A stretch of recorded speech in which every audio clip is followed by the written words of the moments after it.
Hi, how you doing? Um, I just wanted to say, belated happy,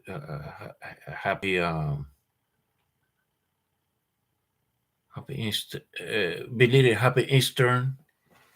We're now walking into Tuesday, or maybe we are in Tuesday because okay. I just wanted to say thank you for your input about the my my situation when I talked to you guys, and I just wanted to say thank you for your response, and that's very nice. And I just find out that my former employer, they're going out of business, and I said to myself, why you have to go out of business? And I never ask for people to be out of a job, especially in this time of uh, when we have this when we have this kind of crisis going on right now. It's kind of interesting, and that's why I kind of go out in YouTube. No one should lose a job in this time of crisis. The COVID situation, and I know that um, and I know that a lot of people are going through it. I would like to share something with you. I'm an alcoholic. I drink all the time. I mean, I drink every day. I drink like a drunken horse. I'll tell you this. And one day, and this happened, and I don't know. I think I shared this story with you. I had an alcohol withdrawal. Alcohol withdrawal is that if you don't drink alcohol, you go nuts. I was taken to the hospital, shaking. I don't know what that. I don't know how that happened. Shaking. Ah! It was the most surreal thing in my life. And guess what? I'm drinking. I'm still drinking because I have to drink because if I stop drinking, I will go nuts. I will go. I probably will wind up in a hospital, and that's what alcohol does to your life. One day, I was drinking so much. I mean, so much. So I went to the living room, and my drink fell off out of my hands. Like I do hold a a uh, a plastic, but back then I was holding a crystal, and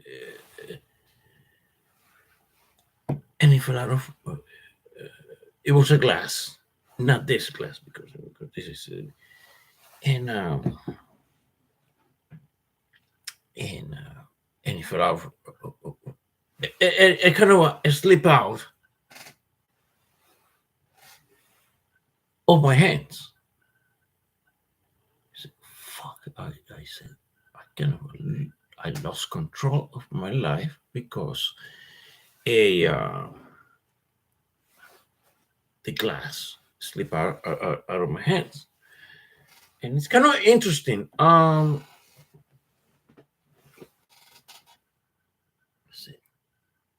wow, I wanted to get a hold of my alcohol, and it's and it slips out of my hands when I wanted to have control of my alcohol, my alcoholic blood. And, and it's kind of interesting. I don't know why this thing happened to me. This is so wrong that God will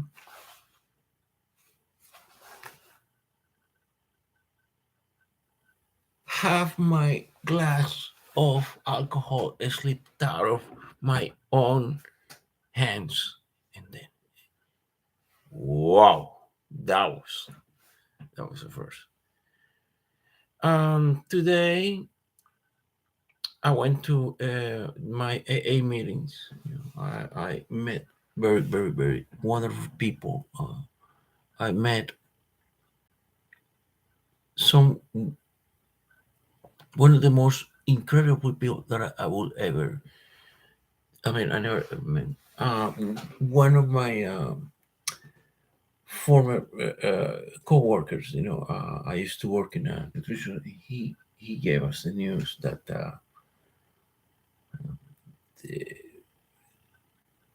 the store that I used to work for, they're going to be closing.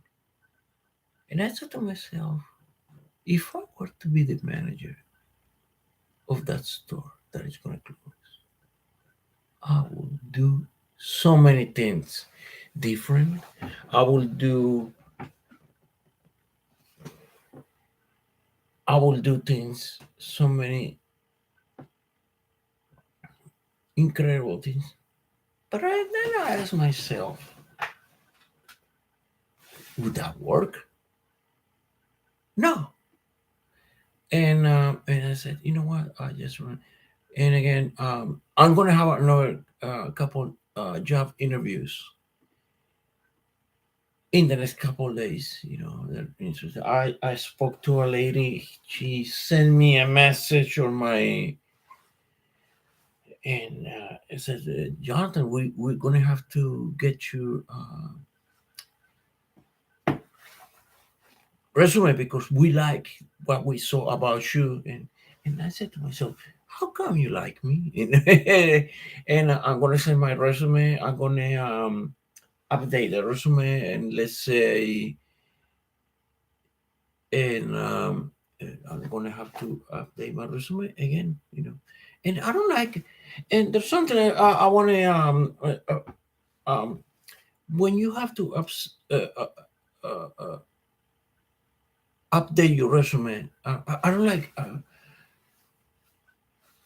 trying.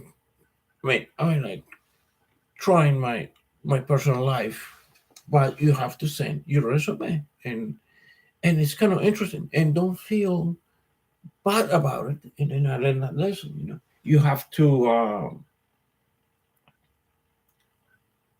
send your resume. You have to update it. You have to.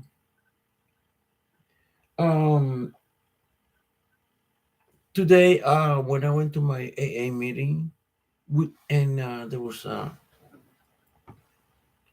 application for a job, and I went to apply for that job. Just prospecting. 2 blocks away from where I go to my AA meetings. So I went. I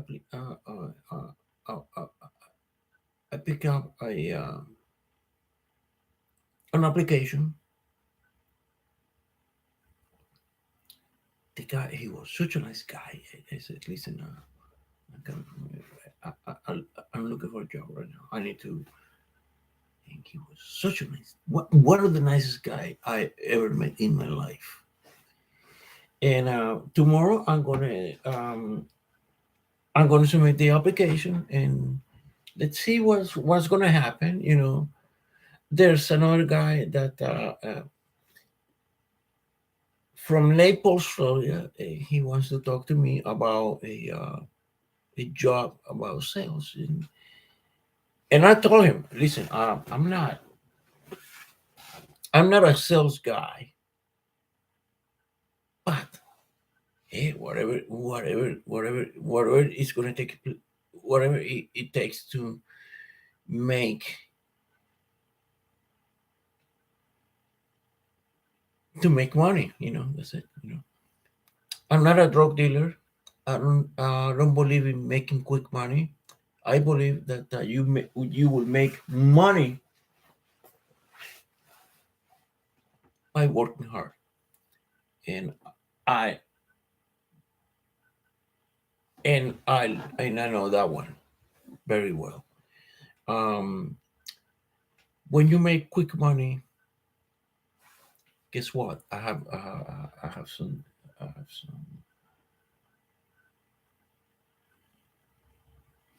have some information that you may not like it, you may disagree with.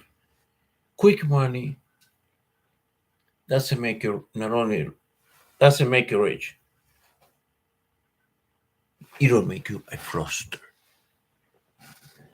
Oh, I know this. I was born in Colombia, and I know about this very, very, very, very well.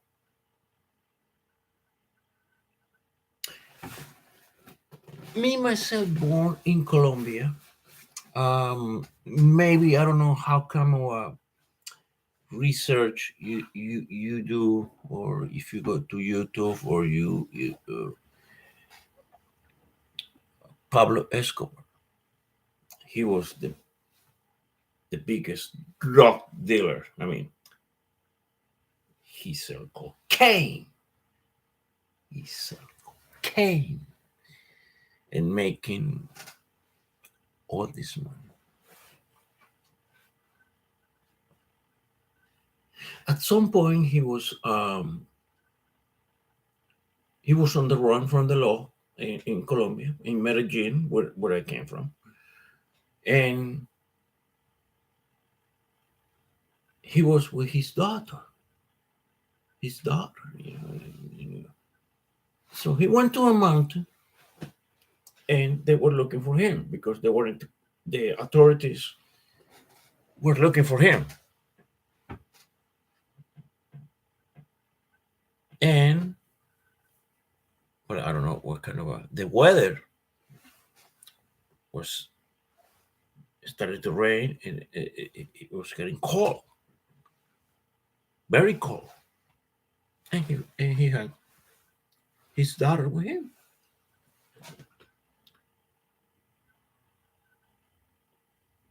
and he had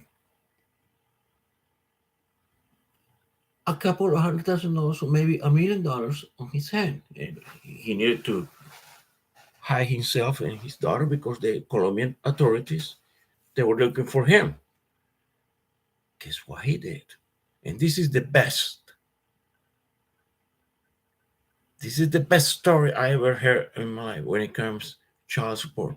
He he had a couple of millions of dollars, or I don't know, 100, and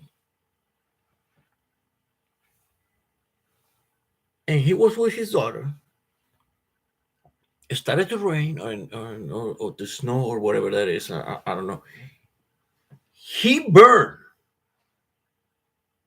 the money and put he burned the money that he had, like, well, I don't know how much money maybe he had. And he put he burned the money and put his daughter's hands so she can be warm up. Wow. I'm I'm to this day I'm looking at this case so serious that this is the best case scenario when it comes child support. You burn $100,000 or $1 million so you can have your baby to be born.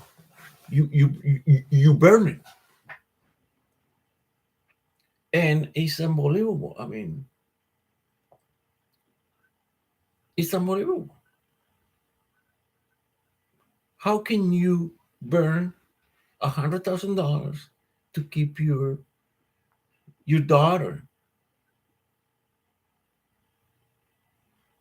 your daughter,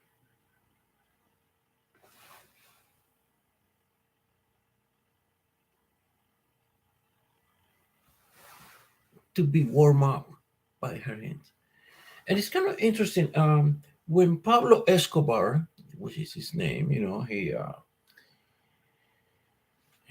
I mean, this guy, he really, and I can, and I'm an expert on these matters. When it comes, gotcha, Escobar, being born. It's kind of interesting how people become so powerful with cocaine, and we have some situation here in the United States that I mean, I mean, it's kind of interesting. I mean, I came from a country that to this day, I mean, you do cocaine all the time. I mean, no. They supply cocaine all the time, and these are people that. And I'm gonna explain something to you. I mean, Colombia, we provide in a legal way coffee, Arabica. We got so many coffee products, and they don't make money. So comes the guerrilla, and they said, "Don't do coffee, do cocaine." It's 10 times more than you will make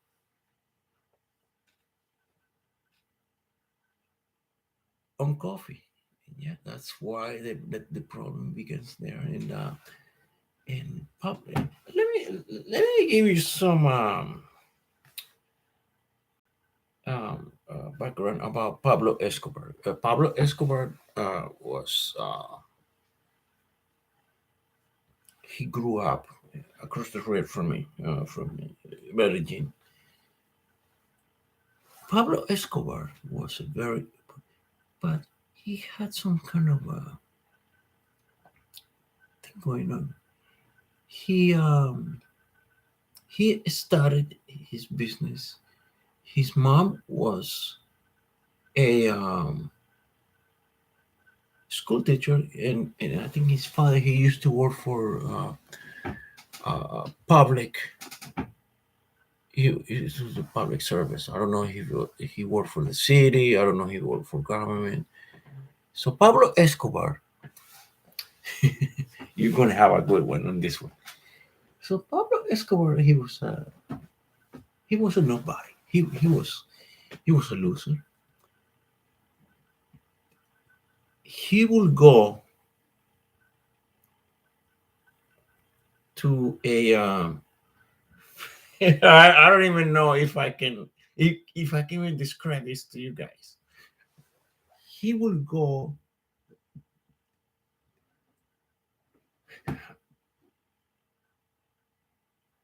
he will go to a cemeteries. So he will steal a headstone.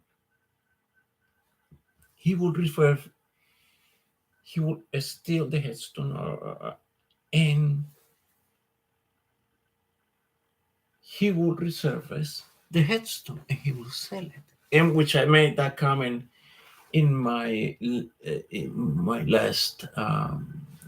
I think I did it last week, or no, maybe last night or tonight, because I'm drinking. He will reverse it, and then he will sell the headstone with no name. Unbelievable. And then he went to become he would break into automobiles, but he would not steal the automobile. He would steal something that was much more precious, the stereo. Because the stereo, which is the cassette, back in those days, this, the stereo was even much more valuable than the car itself. And I asked that question here: how can a stereo be uh, more valuable than a car? I'm still doing. And and then Pablo Escobar found this business of cocaine, which I hate cocaine. I never done cocaine in my life, but I do know a lot of people, even in my own family, have done cocaine. He he will send cocaine to the United States of America, and now even before that, he got a U.S. visa. He came to Washington D.C. with his children. He took a picture right at the White House, and I asked myself, "Wow, the power of money." I mean, I'm here, asking to myself, the power of money. This is ridiculous. I mean, you kill people, you do cocaine, and then you come to. When he was indicted here in the U.S., he already had properties in Miami and some other in New York. And I asked myself, how can someone get away with such shit? You import cocaine, and you have all these anonymous. Uh, you have properties in Miami, and I don't know where else. And it's kind of interesting, and and it's interesting because if you are such a powerful person, why don't you use your power to be a positive person, do something good, and all of a sudden you are the biggest fucking drug dealer, killing people. In fact, I have the cell phone right here. Back in 1995, 96, he blew up a whole building in Bogota.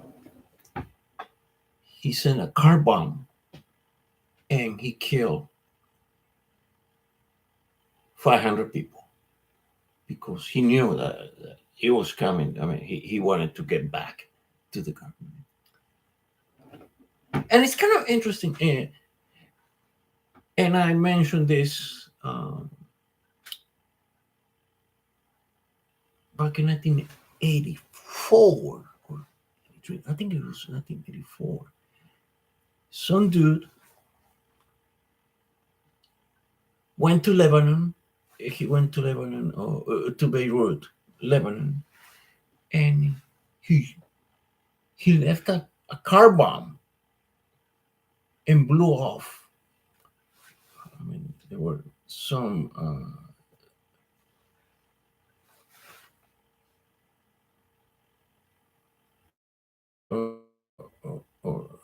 Marines. They were stationed there in this particular building, and the car bomb went off. Boom! Whoa!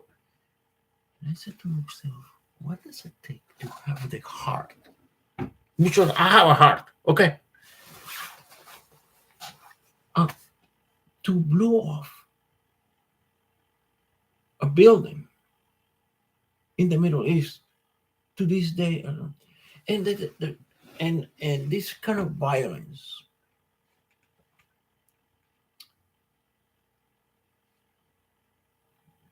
really makes me very upset. Why we have. I remember there are two case scenarios that I wanted to explain to you. I remember in El Salvador. I think this happened in 1982, 1983. There used to be a priest Romero. So he was holding mass, and the news came in that some people they came in. There was some violence going on, that just like the violence that is taking place in Colombia with the FARC. You know, and these guys they come in. He was holding mass, and they shoot him right in the pulpit or whatever you want to call it. He was holding mass, and they shoot him. Wow.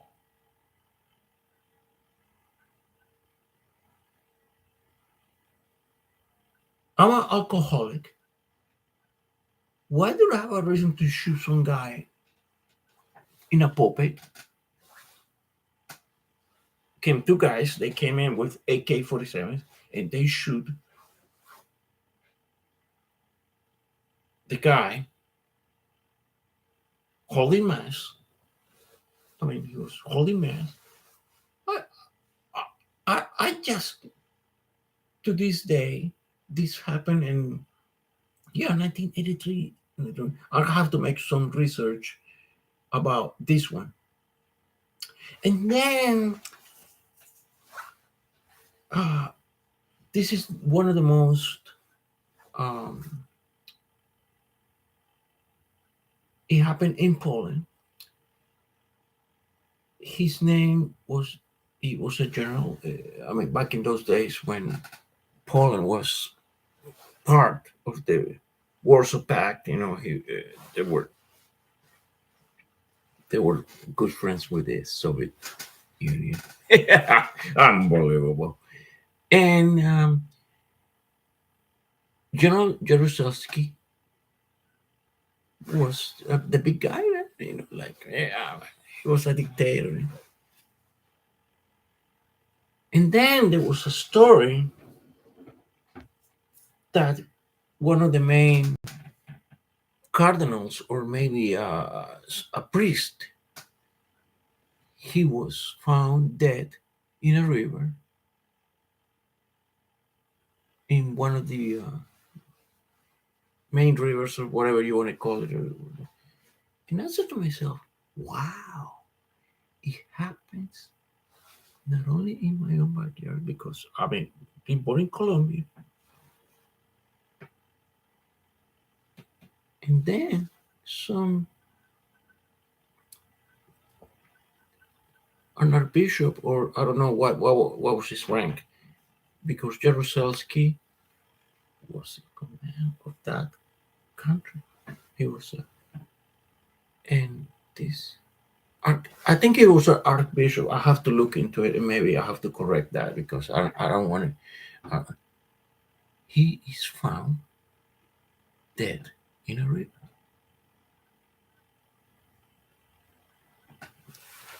So again, we have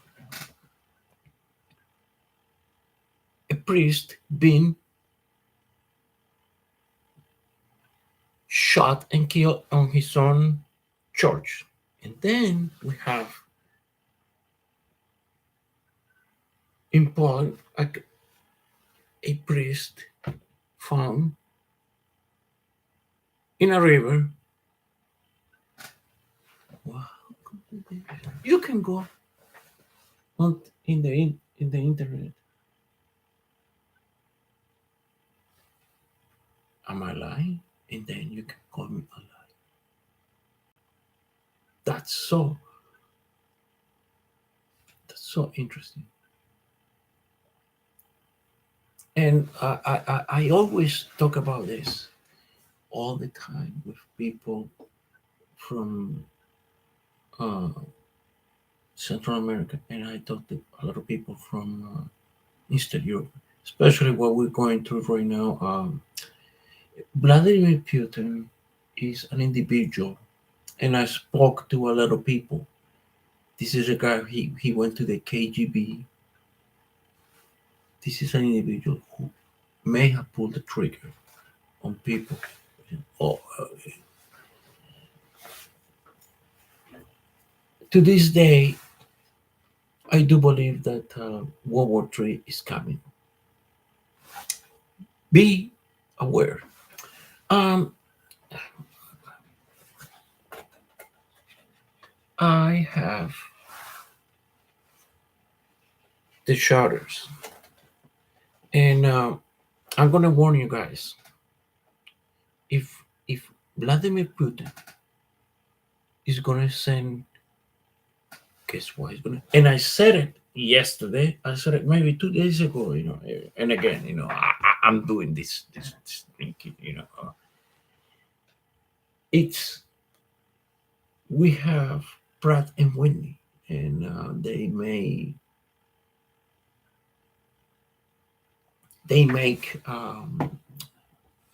I don't know aeronautical parts. They make aeronautical products. That's what they go for. All this one, yeah. I was watching. Whoa. I'm watching today TV. There's some bad news, but the situation is, I just wanted to share my feelings, my thoughts. I know that it's kind of late at night. And wow, still watching CNBC right there on my screen, and there was a shooting in Chicago. I don't like to hear about shooting. Um, I have fired arms before in my life, but I go to the shooting range, down the street. Pop. My lady friend, she happens to be from Ukraine. She fires a lot of she fires a lot of guns, and I'm telling you this. I mean, this is unbelievable. The world that we're living right now. Um, a lady friend of mine, she just called me like a couple days ago. She got hacked on the internet, and I said, listen, just log off from the internet. And so I'm asking guys, I mean, and girls, if you are hacked in the internet, log off and change everything, passwords, everything. You're gonna have to, um, you're gonna have to change everything. And that's all I have to say. And by the way, if you make a friend in Ukraine, please log in. Anything that you can do, send money or whatever, do it. I have a situation in which I have a lady from Venezuela, and we kind of hook up. on the internet, and she wants me to send her money, and I'm gonna send her money, and then one day maybe I can go there and meet her in person. She's having a lot of problems. So if you know someone that has a problem, Ukraine, Venezuela, if you want um, any structures, or I don't know how to even say it. Just let me know. I mean, it's kind of interesting because now we live in such a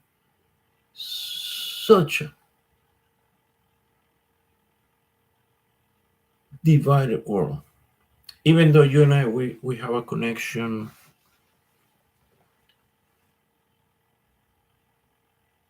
digital, because now digital is much more. I mean, I can I can ask myself, I would like to be the president of Colombia. Right here, even though I'm a U.S. citizen in the United States, I mean, I cannot be um, uh, uh, president.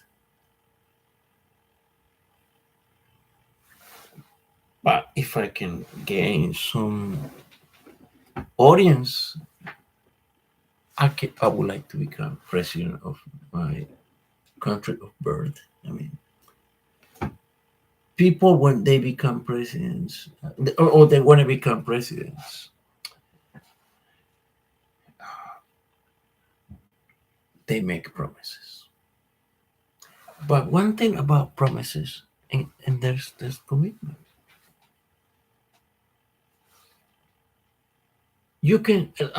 I can go out with a woman, and I make a promise to her. I want to be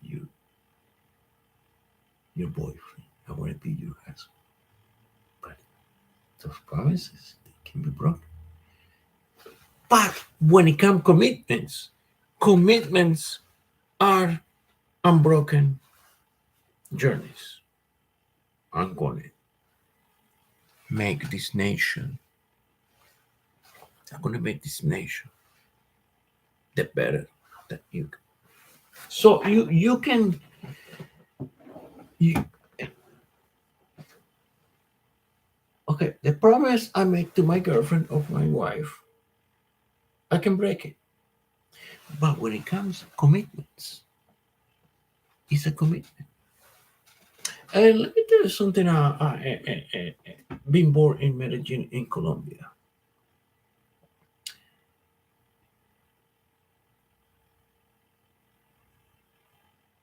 there was Colombia was going through back 200 years ago. There was a general. I, for, I even forgot the name of that general, which was under the servitude of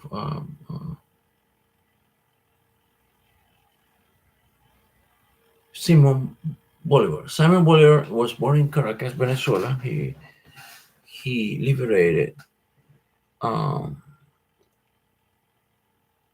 5 nations from the Kingdom of Spain, and it's kind of interesting. And it's kind of interesting because when I went to Santa Marta, Colombia, northern Colombia, which I went to see the bed when he died. But the guy, he died from tuberculosis, and it's unbelievable what he did. But at the same time, he became a justicer. Not only, I mean, he had to take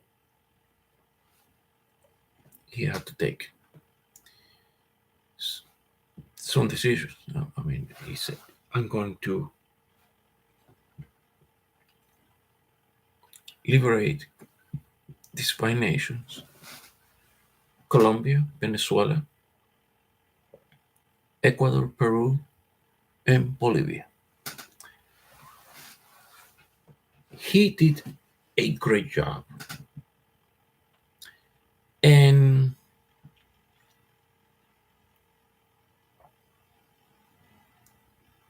he actually executed people. He said, he became president of the first president of Colombia, being born in Caracas, Venezuela, but he became. And it's very interesting the way he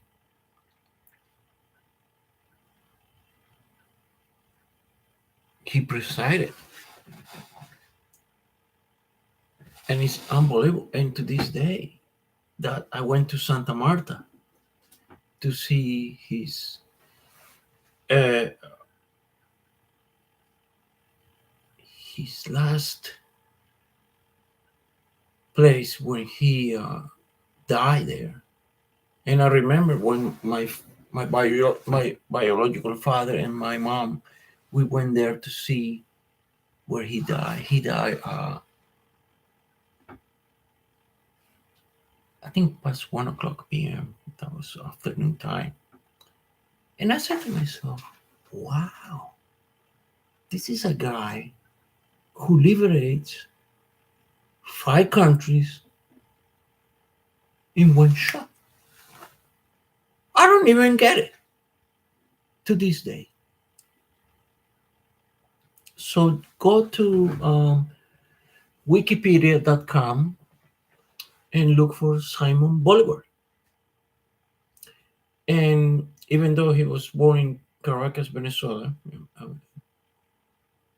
and Venezuela is going through a very, so actually, if you meet a Venezuelan, please give him a good, give him a good hand, okay? And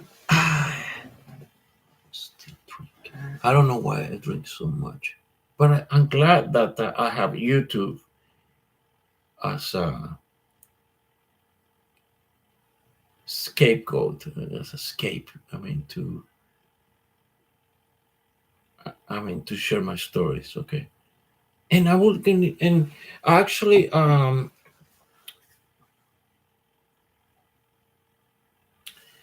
went to Galapagos Island. I'm trying to set up something on my fax. No, not fax. Of my brother machine. The scanner. I'm gonna start sharing some pictures when I went to not only my brother and my half brother who is deceased right now. And that's another story. And I'm telling you, I'm gonna share those pictures with you. And when you go to Galapagos Island, if you're going to Galapagos Island from Ecuador, please let me know. I'll give you instructions there.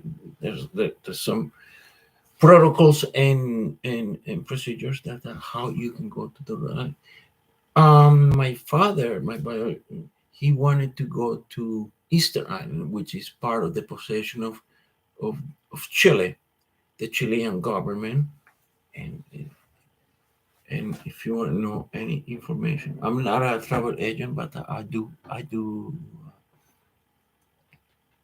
I can do some consulting for free, and that's it. One other thing that I wanted to share with you guys, it's a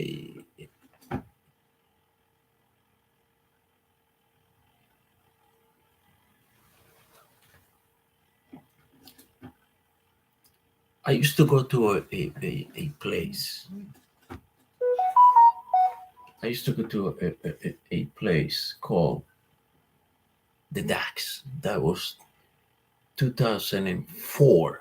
No. That was 2003. So I went to the place. It was a weekend. It was a Friday night, and I shared the story before long time ago, but I just wanted to. I just wanted to. So I went to a Friday in that 2000. It was 2003. I know that. So I went for a pitcher of beer because I back in my days, in those days, not my days, I used to drink a pitcher of beer. I will do two pitchers of beer.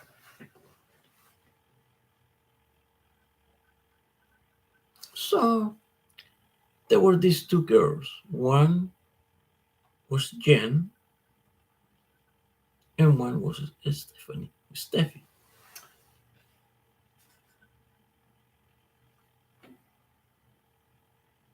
So I went in a Friday night, and Jen noticed that I was a very shy guy,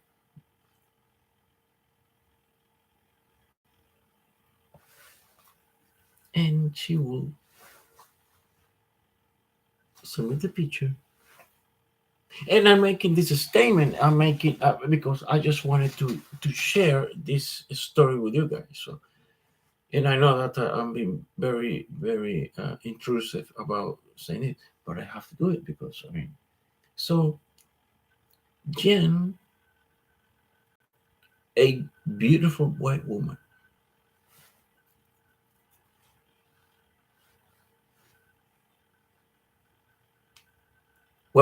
what you call a redneck, and she was a beautiful woman, right? And I just wanted to be in the middle of the bar, looking at people, and I don't know. I can explain this. And she will poke me. And one day, she placed my jar of beer. I mean, next to because I was very shy. I was so shy. And when Jonathan, can you give me your credit card because you're getting drunk because but I'm hooking you up with it. I said, oh, okay. And uh, she would put the credit card right on her breast because women like to do that. They will put a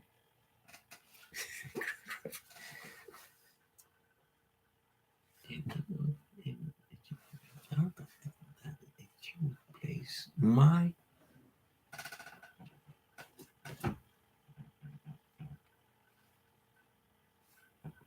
jar of beer right next to a woman. He said she wanted to talk to her. He said, okay. And I was best. I was best because I mean, come on, how am I explaining? Well, you know what? And then I had a great lady.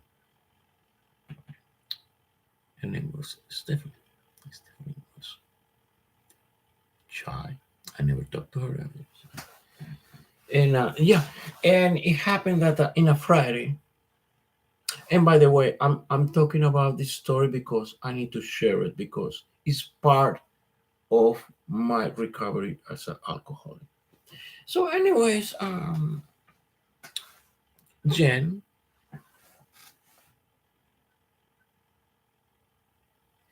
served me a jar of Budweiser. So she closed the tap, and then came Steffi, and because they know that I will do two jars of two pitchers. No, I'm saying two pitchers of beer. I will. That's that's like five servings right there.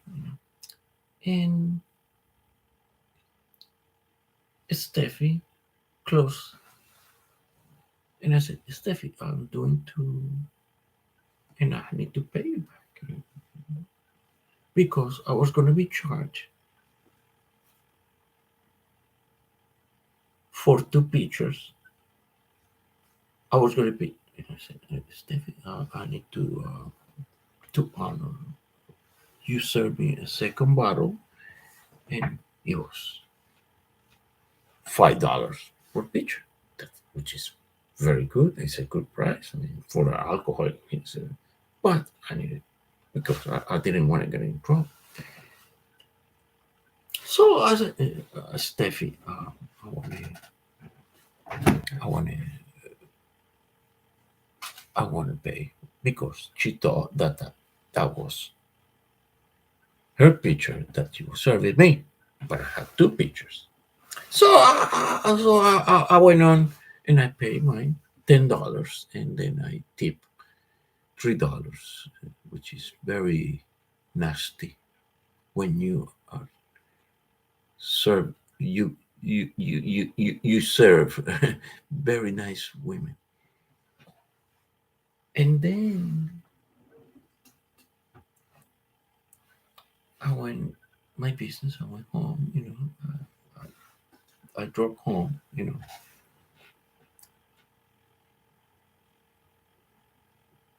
I went for a job interview on a Monday.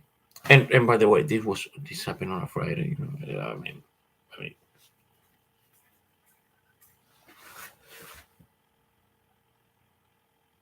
and then I went on a Monday. I went to the Como building, which is one of the tallest building in Clemaris Street. It was like some kind of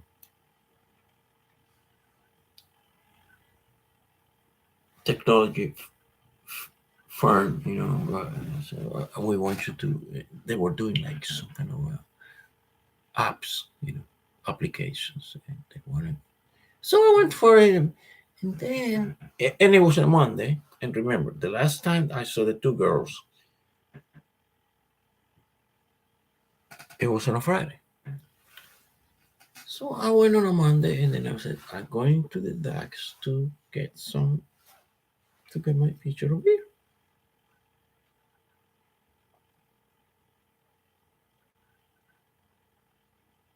All of a sudden, I saw something very great.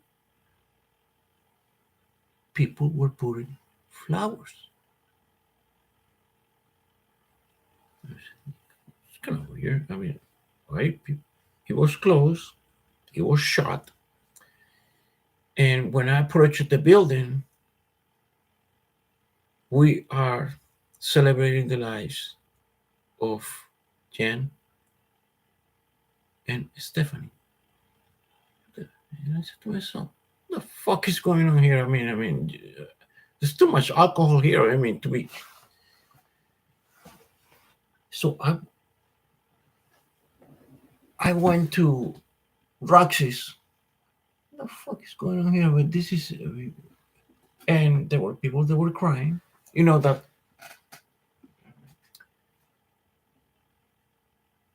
bartenders, they all communicate. They all connect. They all connected. And I heard the story that Jen and Stephanie went to they went to an island next door to me. I even forgot, and probably maybe I shouldn't. Before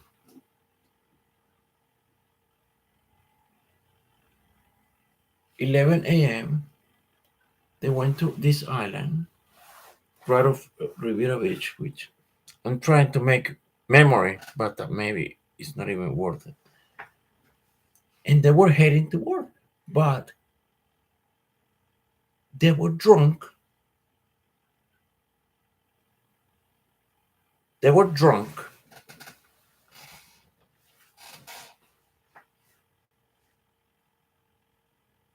They head to I-95 to go to work.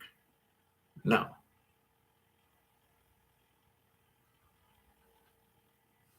and Jen was driving her Jeep. She lost control. They were drunk.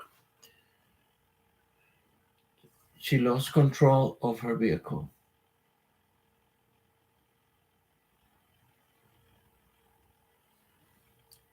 the Jeep flipped over. And it happens right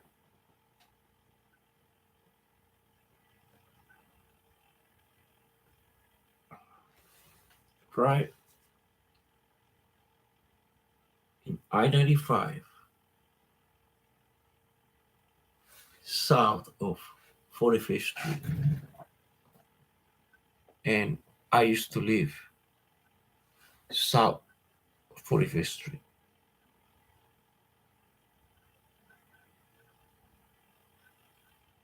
This happened in my own doorstep, which I have to say. And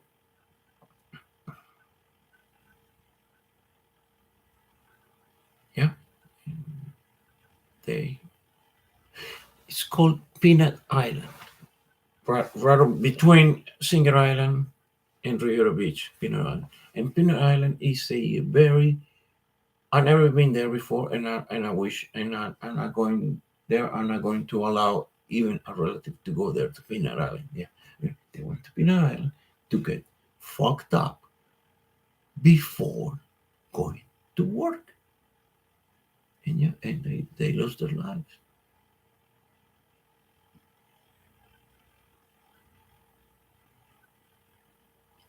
I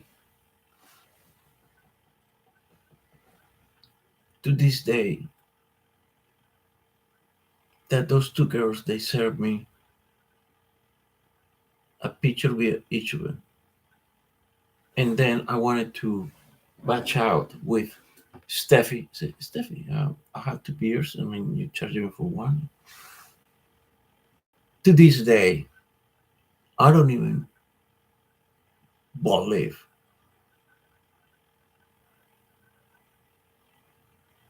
that this happened to me. You can look for it on the internet, and if you think that I'm lying to you guys because I was no, this is the most scariest moment that I ever have that I lose. It's not a fact that maybe they give me a good price for me, a picture beer for $5, and I mean, that's a good deal. But it's not only that.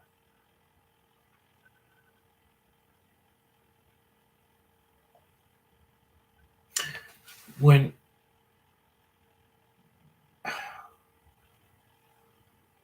Jen's body, well, she was already deceased, but Stephanie, she was taken to the hospital. She was fighting for her life, big time. She was in the ICU, for what I heard, that she was fighting big time. But she lost the battle. When she passed away, her body was taken to back to New Jersey, where she was from. And then I heard the story that Jen's body, well, she was pronounced dead on the scene, and her body,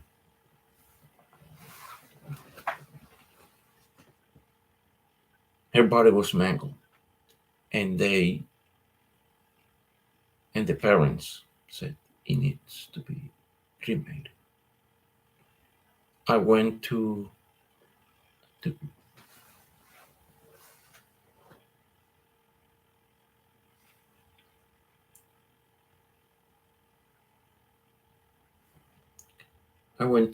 I think it was Delray Beach or Boynton Beach. There was crematory, and I said to myself, "Oh my God!" Dude, I went. This is real. This is surreal.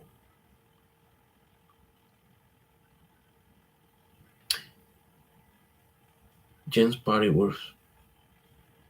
was being cremated, and I saw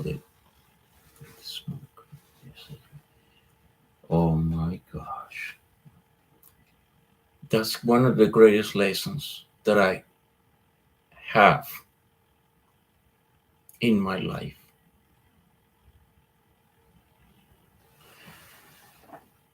I don't know what I mean, what I have experienced losing two girls.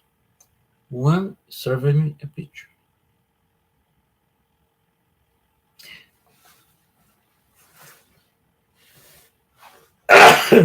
I'm sorry.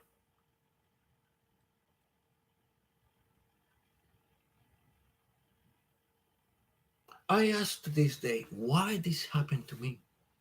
How I can have two girls serving me a picture, each of them, of Budweiser, and they're gone within 2 days.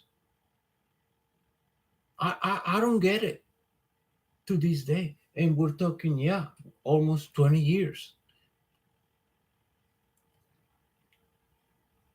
I want to switch shoes. I should be the one who should be dead, not them. And one of the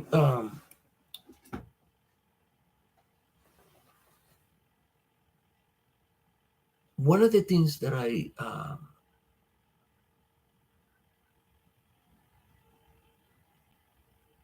went back. We went back. We were hugging each other. We were crying. I mean, we were.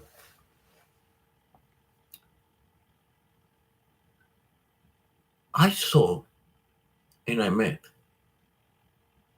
Steffi's boyfriend. I don't know the guy's name. I don't know. I saw him. He was very, very.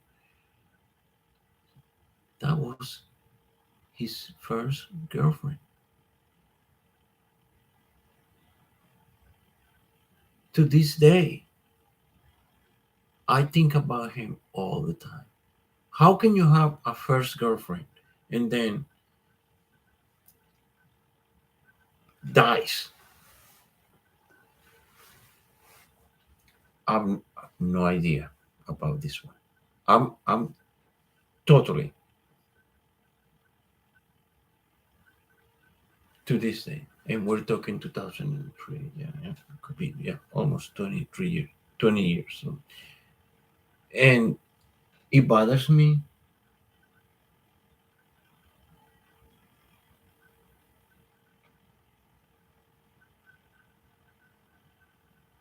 It bothers me a lot. Okay, so that's why I like to be in YouTube because I want to share my feelings. I want to share my my convictions. I like to, uh, and I hope that you send me some good thumbs up or thumbs down because I mean, come on, I don't, I'm not perfect guy, and it's kind of interesting. I was laid off from a nutrition store. I spent there like 10 years and a half, and I was let go. He said, "Oh no, you're fired," or "No, we got you." And here I am, and please, if you have any concerns, or you have any questions about nutrition, please let me know.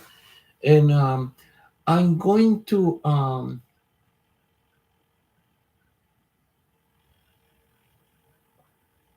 watch CNBC about the Russians moving billions of dollars, evading taxes.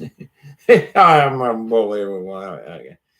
And thank you so much for your audience. It's very, very nice of you. And maybe tomorrow, um, I'm gonna check this chick, uh, this woman. Let's see if I can bring it to YouTube. Thank you very much for your. Thank you. Bye bye and good night.